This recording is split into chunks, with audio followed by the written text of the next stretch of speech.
thank you very much for this great conference that we're holding here in Shangyou County, Jiangxi province. Uh, well, I'll go straight to it. Initially, I propose an abstract that I changed a little bit in order to fix to our discussions. It's, of course, a contribution from the Venezuelan process, but is fitted to the discussion of the international trends that we have right now.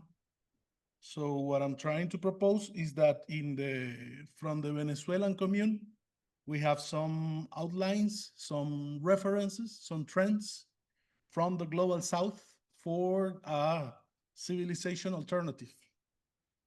So in order to put that, I will just summarize. I will not add to the context that put together Pedro Perez Paez and Michael Hudson.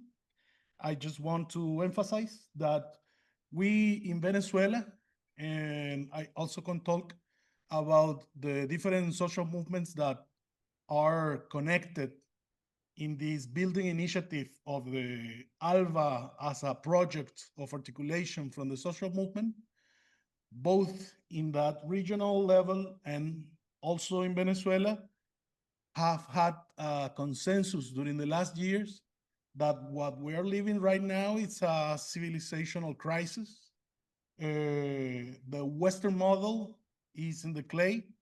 It's a model that only points to the reproduction of capital, and instead of reproduction of capital and different domination relations, it's giving a big threat into life.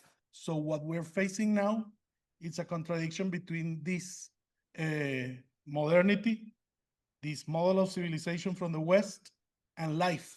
They are clashing at the time. So from Venezuela, we're discussing how what we build has to be an alternative. So what I will share with you is maybe one of the main ideas that Hugo Chavez proposed during this century, is that he proposed the idea of a socialism centered in territory, where the commune is the space in the grassroots that has to build a new system, a new reality of different ways of relationship. So he proposed that basically this has to be the space where you can build different ways of sociability, different forms of political relationship, different forms of economic reproduction, of planning, and a mode of production that can guarantee the living conditions for most of the working people. So from that point of view, we are developing like two aspects. This presentation is about 5 periods that has determined what we have been building during these 25 years, and then 7 results, 5 periods and 7 results of this process. The first period that we are identifying here is the roots since 500 years ago with the colonization.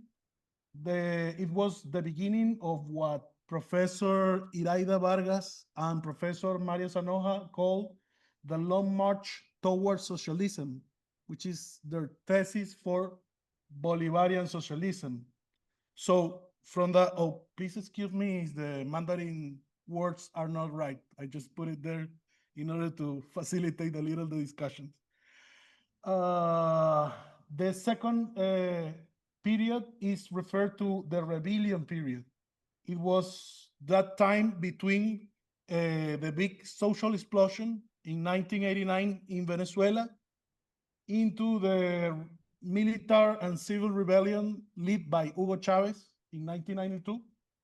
The third period is the period of constituent power, was the moment of building a new constitution for the Bolivarian Republic of Venezuela. The fourth period is the period of display of this project of people's power, this what we call the explosion of people's power. And the five period is the deepening. They go deep in both the resistance and counteroffensive between 2013 until today, which is the years of blockade of international sanctions in Venezuela. So I will emphasize quickly. The first period is what I told you before, is that Iraida Vargas and Mario Sanoja proposed that in Venezuela, what we have, it's in the origins, is a communal society. The indigenous way of living, it was a model of civilization that with the time has been transforming, mixing with the different kind of struggles of the people. During 200 years ago, it was about mixing with the independence process. Then it was mixing with the Afro struggles. Then it was mixing with the peasant struggles, then with the workers and the student struggles. So what they face is that in the different times, this communal base has been transforming during our society. So they basically propose that the transition to socialism must emerge organically from the sustained territorial practices of popular power. Those territories where you have already this basis of communal ways of make politics, make economics, cultural ways that has been transforming with the time. So we rescue this thesis of a long march toward the communal society. Then the second period, it's after the fall of the wall in Berlin, when they say there is the end of history. In Latin America, a lot of people from the elites say that Venezuela was like some kind of little Switzerland, where was no class struggle, there was no problem, everything was fine, was a good development model. And then happened this. A lot of people go into the streets against the neoliberal reforms that they were proposing in the whole region, but specifically in Venezuela. A lot of people went to the street. A lot of people were killed, murdered by the army forces and the state forces. More than 3,000, more than 300, than 3,000 people died. Not official records till this day. But at this time, Hugo Chavez was leading both a civil and military movement, revolutionary movement that was discussing the kind of country that we have and the kind of country that we need. Right. And I want to rescue here that Clever Ramirez Rojas, one of the ideologists of the Bolivarian Revolution, proposed that this country that we need must to be a country with a communal state, a comunero state. And he says that this country has to be based in three ways of production: how to produce food, how to produce material ways of living, material conditions and spiritual conditions. Second, producing science, technology, all the knowledge that we need to produce in order to reproduce our conditions of life. And third, he says that we need to produce dignity, that we need to produce a model of democracy where the people, he is leading the transformations for society. So in this movement, in 1992, the Bolivarian movement plans proposed to the world, and that's registered in a book, which is called Documentary History of the 4th February of 1992, where they propose this thesis about producing food, science, and dignity as a model of a communal society. From that, Hugo Chavez went to jail, and after some years, he goes out to the bed. He continued the Bolivarian revolutionary movement, but then they discussed the necessity to dispute democratically this project that they have for the country. So the first thing that he proposed is that when he was elected, he will assemble a constituent process in the whole country to discuss a new constitution.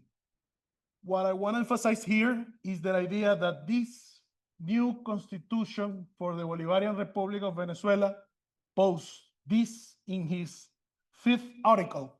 In the fifth article of our constitution says sovereignty resides untransferably in the people, who exercise it by two ways: directly, as provided by this constitution and the law, and indirectly, by means of suffrage, through the organs that exercise public power. So at this moment, they said the people has the sovereignty, and it's not possible to transfer it. And you can exercise it indirectly when you vote to elect some representative, but you can exercise it directly. So this is an interesting issue because it proposed, they put together a contradiction that we have here in Latin America, that we have there in Latin America, as part of the Global South, where we said that we has this necessity. Most of the people in Latin America, in the closure of the 20th century, were mobilizing against neoliberalism. And after that, we have new governments, we have progressive governments, we have left governments. But one of the things that we started was a contradiction between being a subject of rights and being a political subject that exercise directly the power. So here in Venezuela, we have that contradiction put in our political constitution, and then I will tell you more about it. Our fourth period is the display of people's power. During these years, we start a process of organization of different kind. This Bolivarian constitution guarantees rights for health, for water, for education, for sport, cultural rights, land rights. But what has been a distinctive characteristic in Venezuela is that all those rights has been achieved by the meaning of the people's organization in different forms from community. So in that we call the communal way into socialism in Venezuela, in 2012, Hugo Chavez proposed to the country that the advance of socialism must be measured by its degree of social control and general self-management and a substantially democratic model of collective power.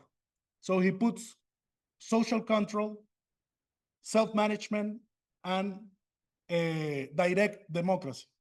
So those, for us, are the basis of the building of socialism. And then the fifth period is from 2013 till today. And it has been marked for the international sanctions. What we have here, it's a graphic of how has been moving the inner budget of Venezuela, the income, the national income by oil production in Venezuela. As you can see, in 2012, we have an income of $52 billion, $52 billion. And at the end of 2020, we have an income of only $600 million. So kind of 1% of what we had in 2012. So of course, it has a logical consequence. We have decreased dramatically our possibility to guarantee social investment in different aspects, in all the aspects that were guaranteed by our constitution. So that's the reason we call of a process of resistance, and after that, counteroffensive.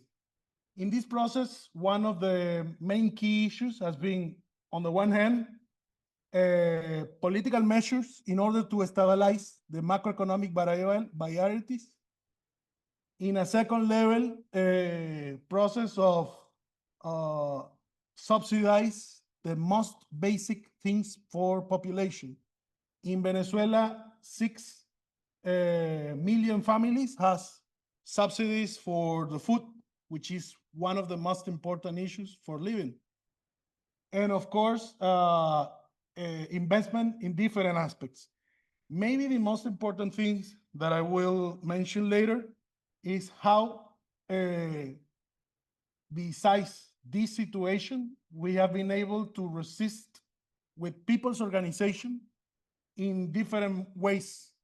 For example, during the COVID, the whole people's organization were basic, were fundamental in order to guarantee the prevention, both the prevention and the attention of the different cases of contagions. So contain the contagions, but also the treatment for everyone who needs it. These 5 periods with this thesis that I mentioned in each one of these periods has brought us to what I call 7 results of this process. What we have been living during these years, I summarize it here in 3 consequences, in 7 consequences in the today's Venezuela. The first result is that we have, during this year, has built a trend into people's organization as a policy engine. What does it mean is that at this time in Venezuela, we have built a culture where for anything that we need to achieve, the organization of the population is the key issue. One important representation of this is that, for example, in Venezuela, we have 49,000 communal councils, which is the basic cell of organization in Venezuela. And that are part of 5,300 communes in the whole country, which mean a communal council and a commune. So these are a space of self-governance where the population defines a plan for transformation, a territorial plan, and then they select the people of the community that will be part of the different community committees that will be promoting different actions in order to solve the main problems of the community. This process has took to in the last years, we have in Venezuela 1.8 million of different, what we call vocerias, which I could translate as spokespersons. Not really that, because we think that is more about a logic of obedience power. Is more a power from below, is a power from the mandate. It's not the fetishism of power, it's more about the collective power, the collective mandate to a person that is part of different committees and has a commitment with the community. So we have 1.8 million of people that has been elected by his community in order to be a servant of the collective. Venezuela has 30 million population in totality. So 1.8 million are organized in this way. The second issue is about the collective planning as a mobilizing factor. What does it mean is that, for example, each of these communes in Venezuela built a communal plan in order to say we need to do this with the water, we need to do this with the mobilizing, we need to do this with the energy, we need to do this with education, with health. They made a governance plan collectively, and then after that, that is what guides the different actions of the commune. And at the same time, in our country, last year we discussed which should be the national government program. So in this discussion during the last year, we says we need to transform economy, we need to transform the political system, we need to transform the social inequalities, we need to transform the cities, the model of urbanization that we have, we need to transform the model that we have of the ecological way, the model of relationship with nature. We need to guarantee security, and we need to guarantee a new world where we have multipolar relations and not an imperialism. So those 7 transformations were discussed in the whole country, and they participate in the whole process. 2.5 million people participates in 65,000 assemblies in the whole country.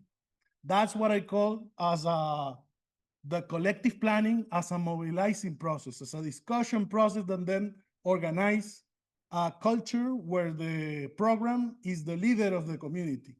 What we define in order to have unity is a program that unifies the community.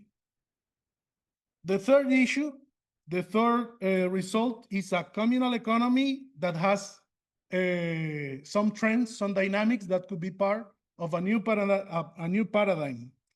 In the last years, we have been building in Venezuela from the communes a collective trademark, Hecho en Comune, which is a made in commune trademark that can be used by different producers organized by 3 specific actions. Organizing the producers from below.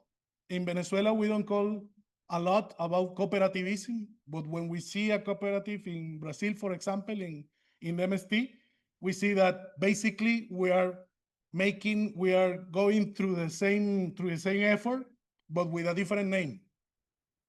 So the collective organization for planning and production is a key issue. Then the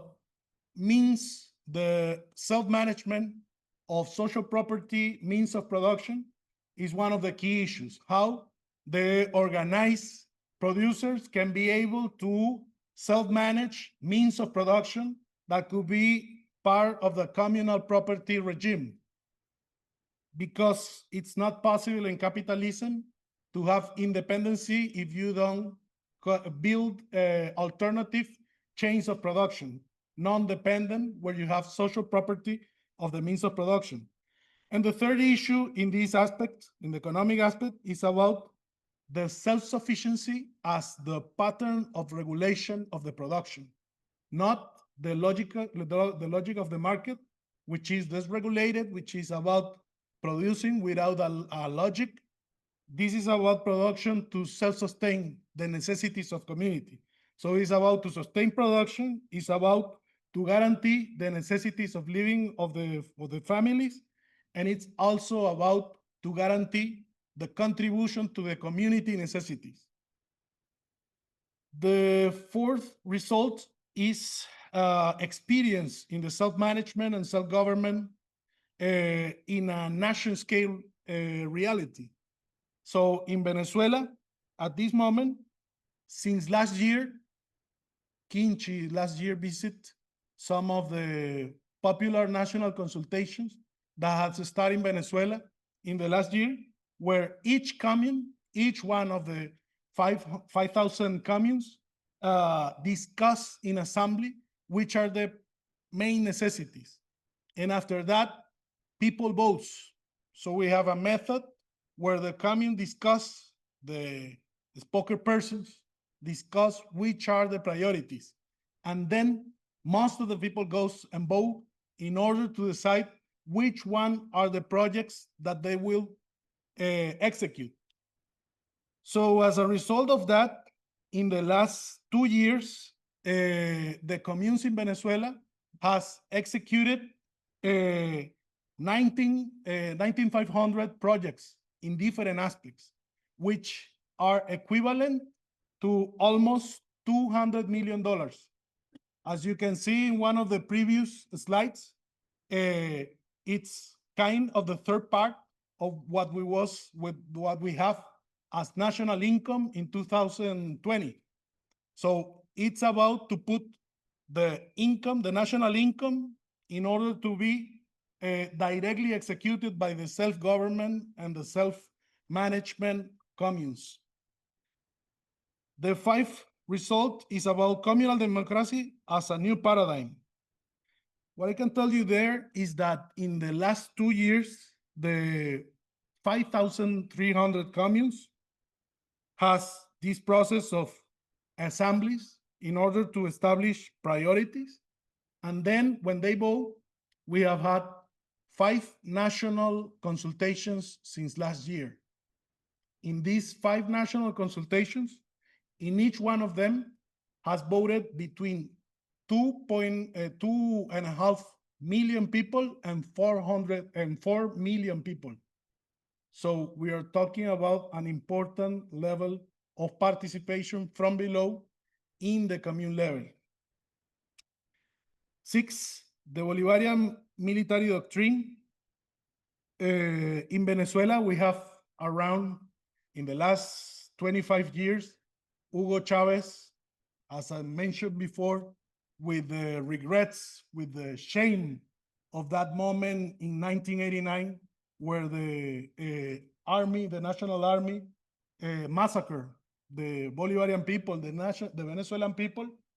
He proposed the transformation in the army doctrine. And he proposed that we need to have a Bolivarian doctrine centered in sovereignty, in integral defense, and in support to society, social service as a duty of the Bolivarian army.